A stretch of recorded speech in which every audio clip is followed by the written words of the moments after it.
welcome to the first edition of Backchat. We'll be here for the next 13 weeks taking a closer look at the channel's other programmes and what you think of them. And I hope you'll be able to join us for some of those weeks. I'm glad to say that since we announced the start of the new series last month, we've received hundreds of letters in anticipation, including this one from Mrs. Audrey Pearce from Halstead. Why is it that series like Backchat always seem to delight in criticising those programmes chosen for studio discussion? A tradition firmly established by your boorish predecessors.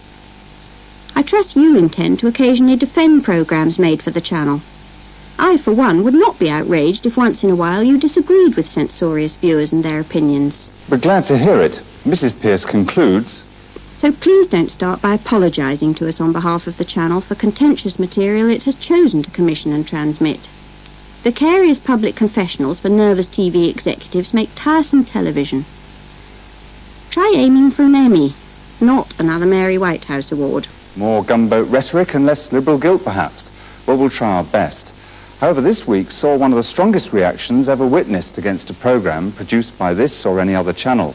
The documentary in question was screened last Wednesday and elicited responses from our viewers such as these, recorded in the video chatterbox. Your programme, The Right to be White, was totally inaccurate in its so-called revelations about the new Legion. Firstly, we are not a splinter group of the National Front. Secondly, we do not wine and dine government ministers. And thirdly, we have never even heard of Professor Sidney Johnson and his experiments in genetic engineering. Perhaps the channel should consider not only making programs about the problems of blacks in this country, but also present a fair view of those whites who are persecuted for their patriotism. And yes, we do believe in action, but action through lawful means, and certainly not with the support of some Frankenstein laboratory. And if that wasn't being direct enough... At last, a television program that didn't pull its punches. It named names and exposed a sinister aspect of racism in this country. And it wasn't grabbed by the law on the pretense of breaching national security before we had a chance to see it. So far, so good. But should the black community be grateful for last week's edition of Third World Firsthand? Unfortunately not.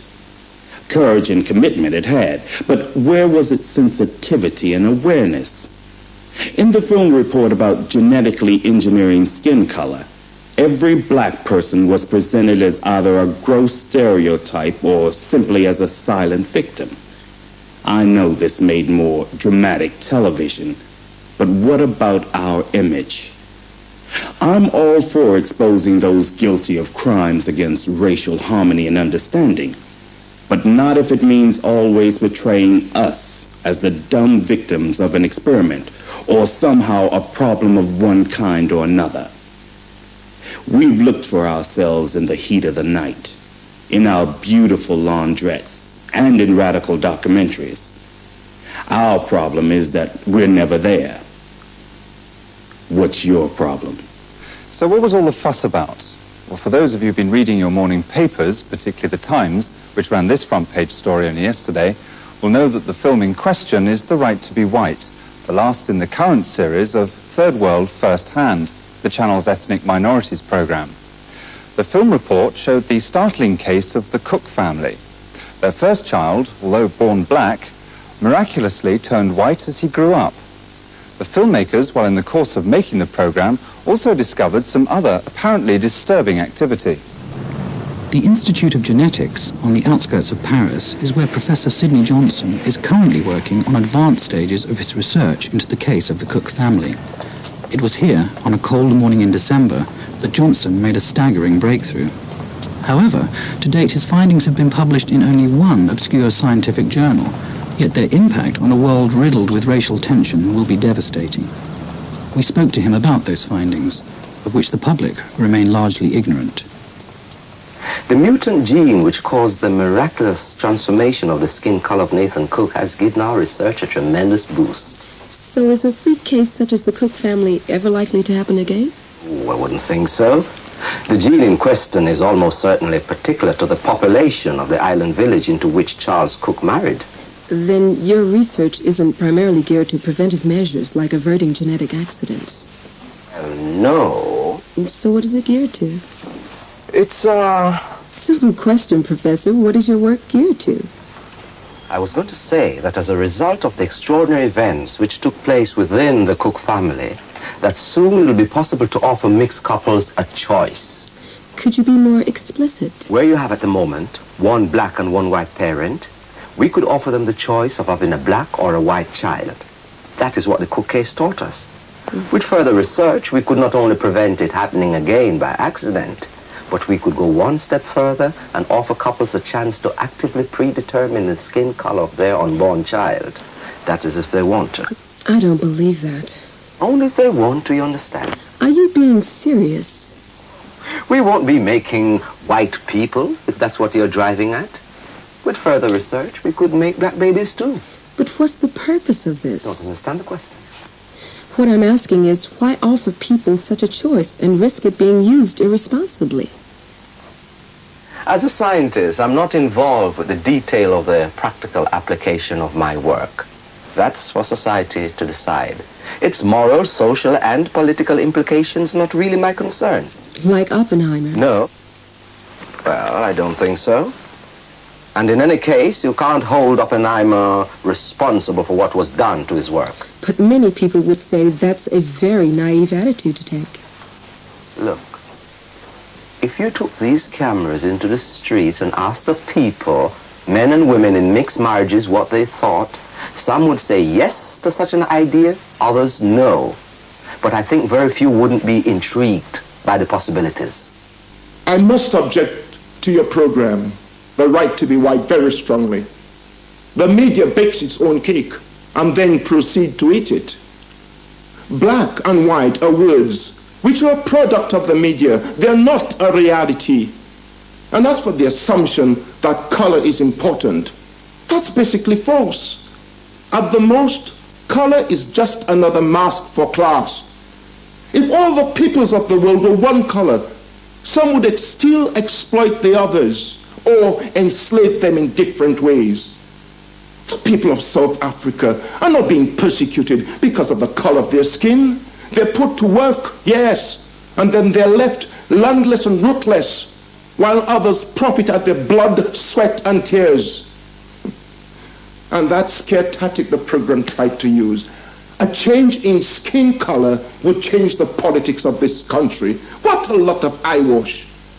You cannot play politics by color coding.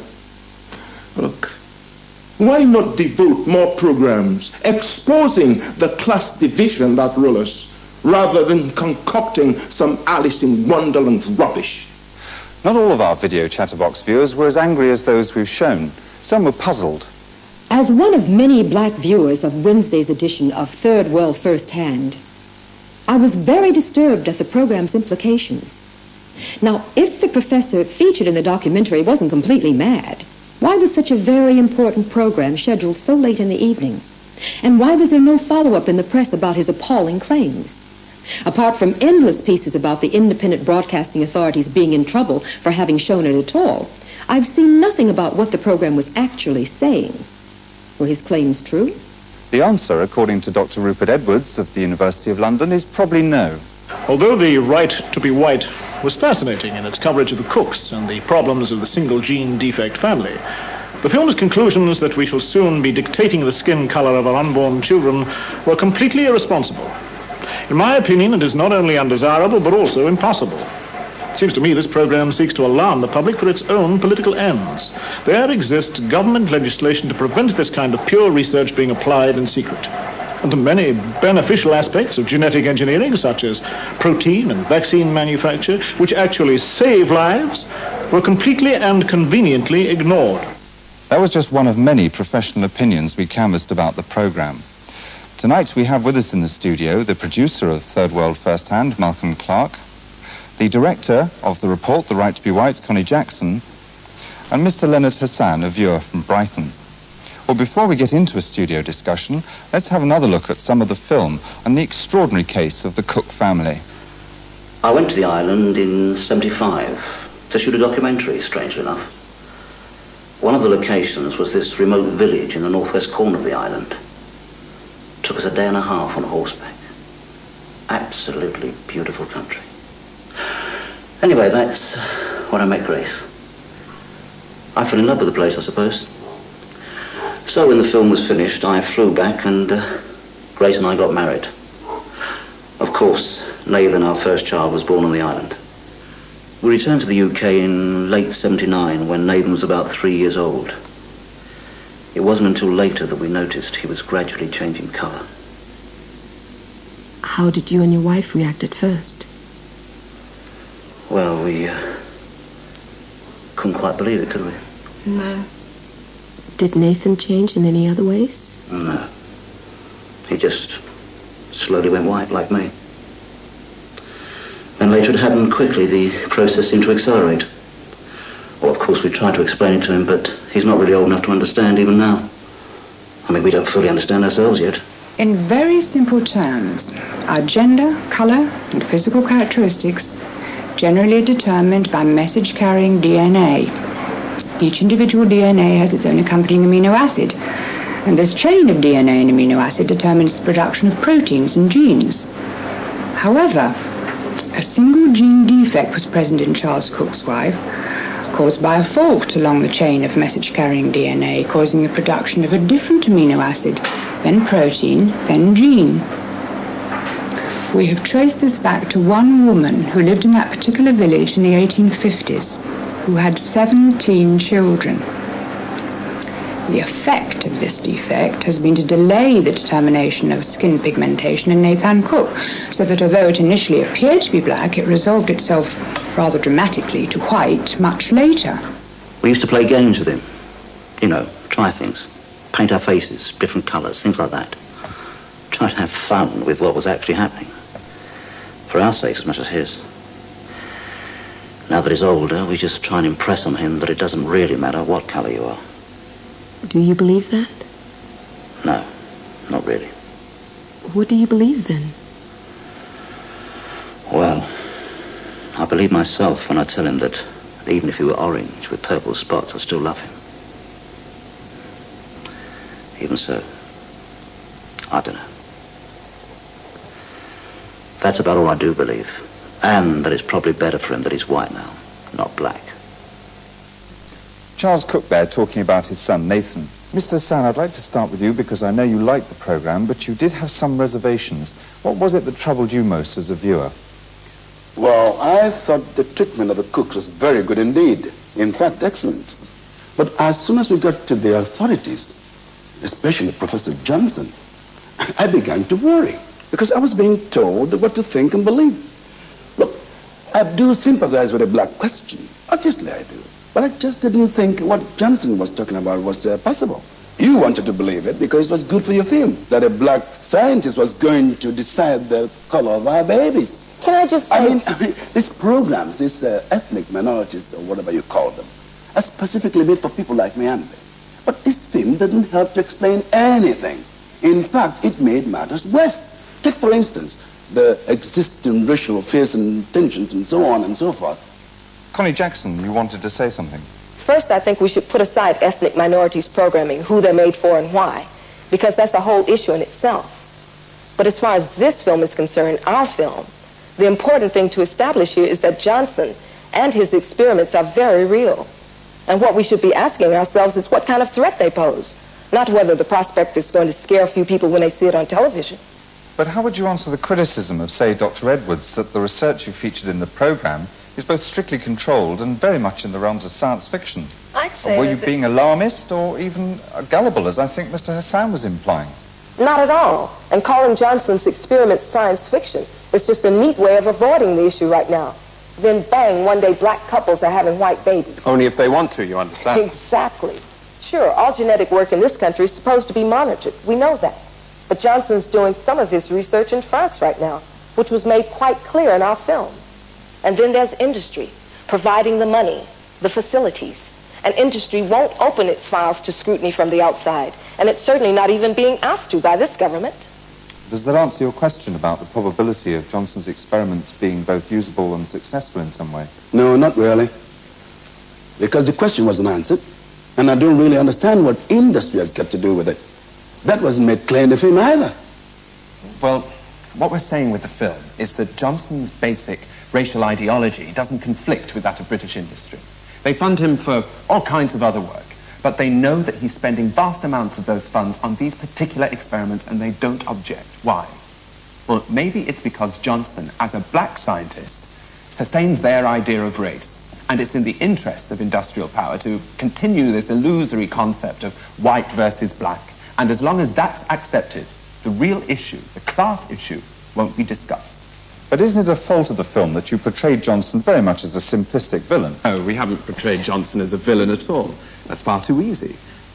Johnson is creative, in the sense that scientific practice is to do with being imaginative. And that's the problem. Because industry, in financing the work, is using him. And so is the government. Because we all know that once you've proved your experiment works, someone is going to use it. Well, maybe you think I'm as crazy as Johnson, but I can assure you I'm not. I don't see these long-term dangers. People will have to decide for themselves what they want to do. And if they have any sense at all, they will ignore it. What about those that don't have the sense? I'm not so optimistic.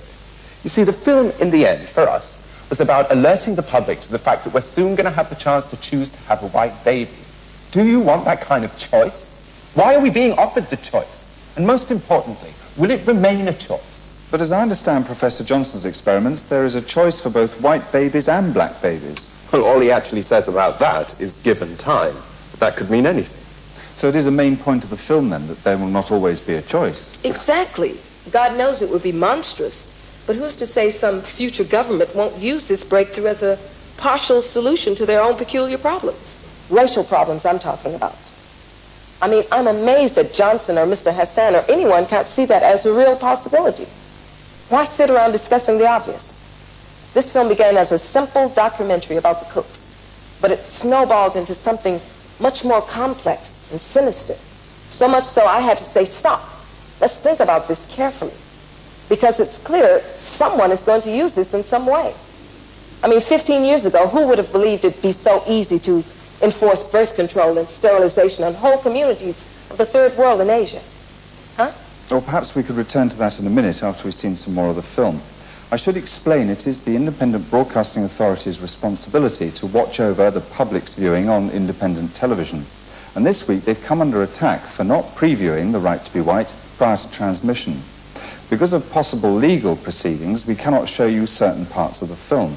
However, here is one of the programme's sequences, a montage of interviews, which I think broadly represents the film's point of view.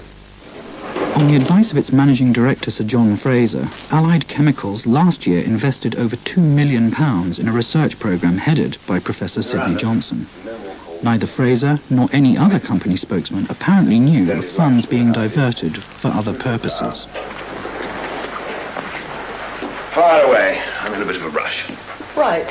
What is the connection between Allied Chemicals and Professor Johnson? You could say we have a financial investment in Professor Johnson's applied research. You are aware of his long-term pure research in genetic engineering.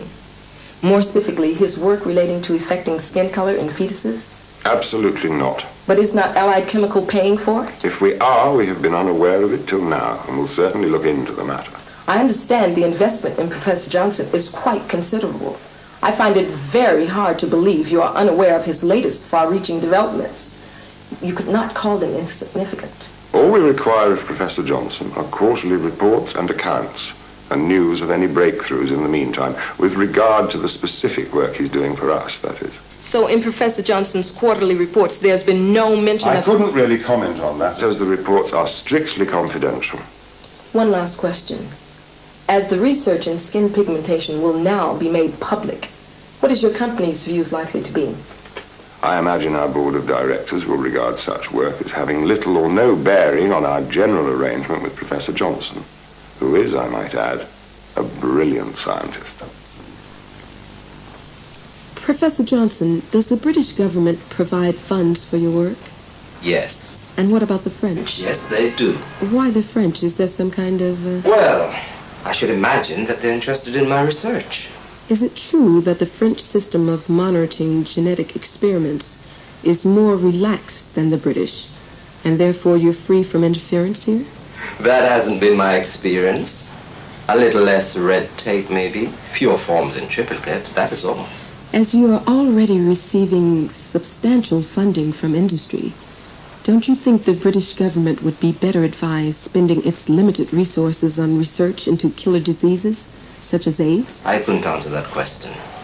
It is really for the British government to decide on its priorities, or rather its allocation of funds. No, all I'm saying is that at the time I was a member of the New Legion, I knew we were in regular contact with Professor Johnson and with certain government officials.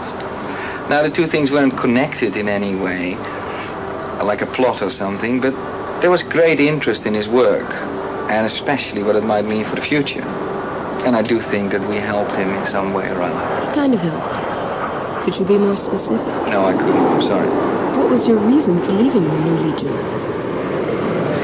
American football, mostly. In Johnson's experiments, he's taking a great step forward in attempting to ascertain the validity of this concept of dictating skin color in the early stages of pregnancy. If such experiments are done without damage or harm to individuals and under controlled conditions, then the work he's doing could give us a solid answer. I think the verdict is not in yet. We don't know what's going to happen to little Alice here, but we have to be prepared for it to happen all over again, just like before. Well, what do you think of the way Professor Johnson is using your case for his current work?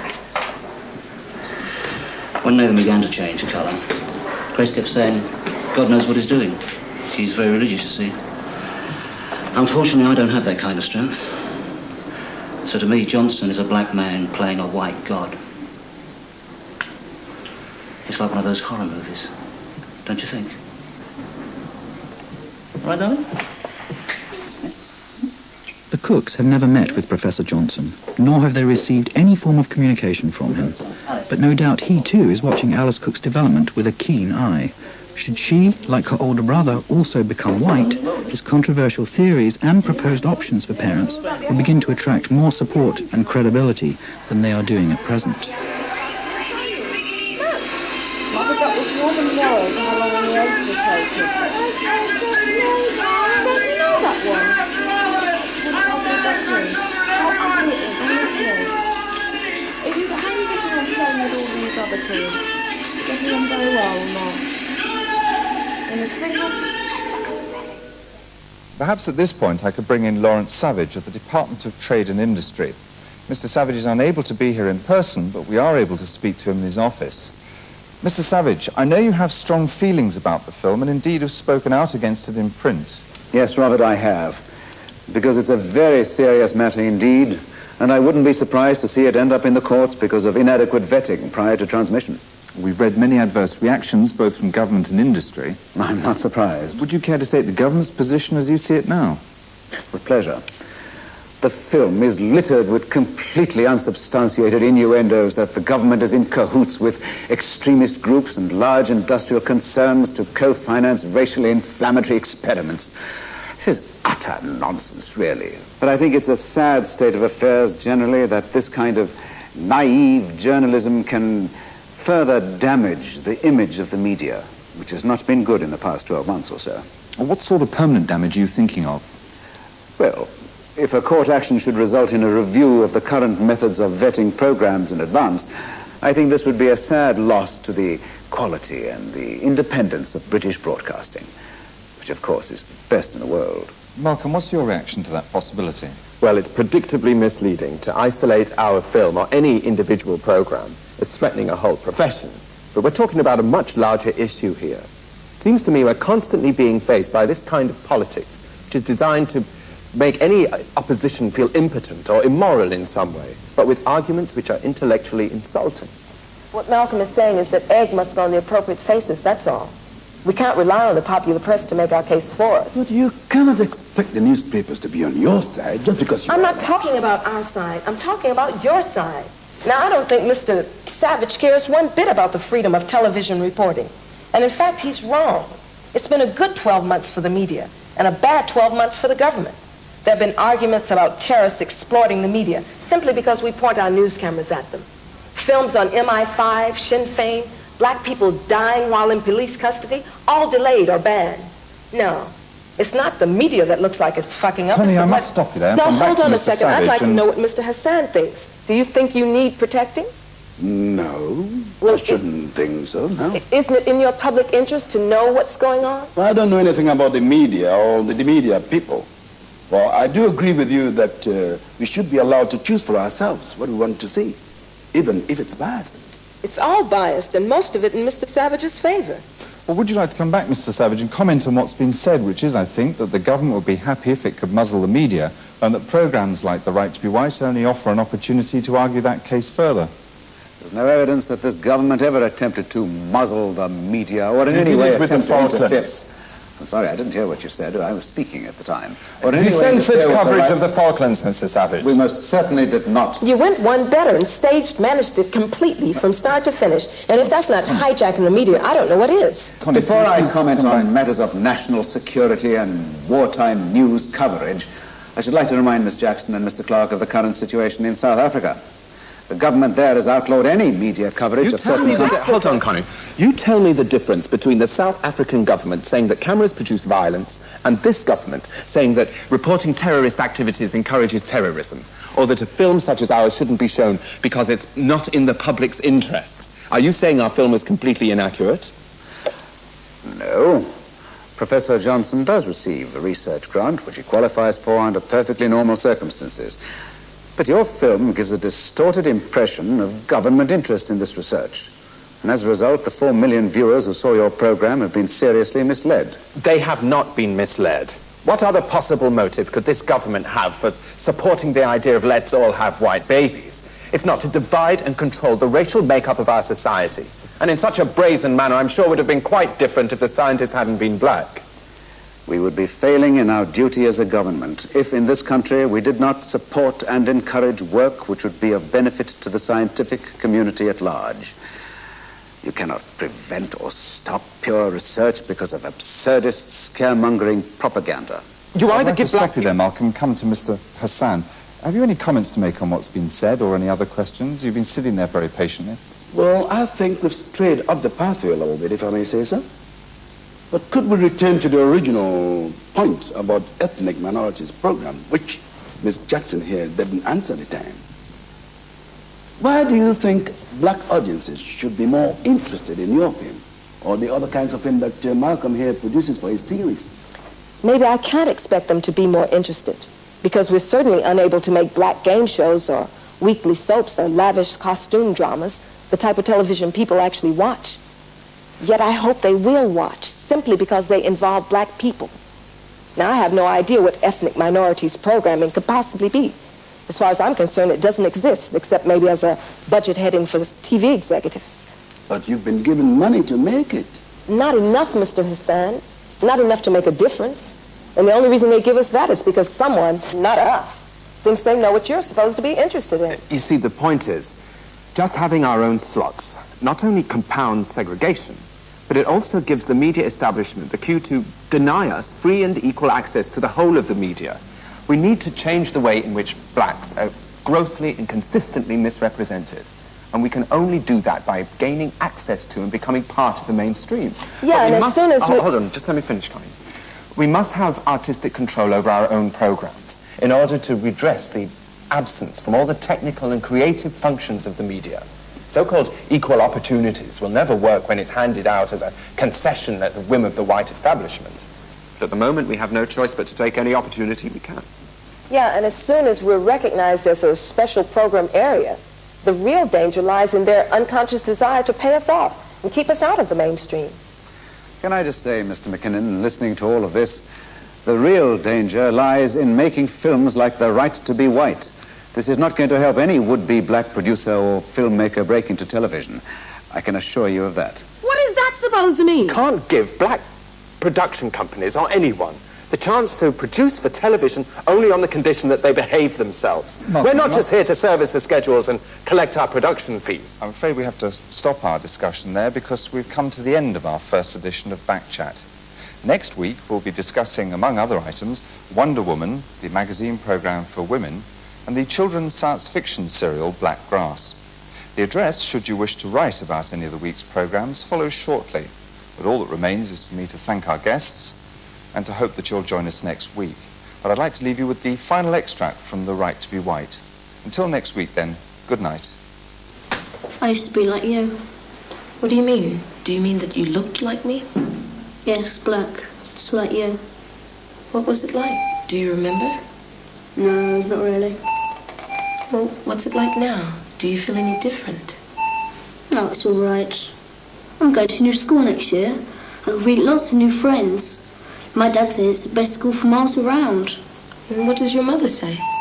She didn't say much, really. She can't even speak proper English yet.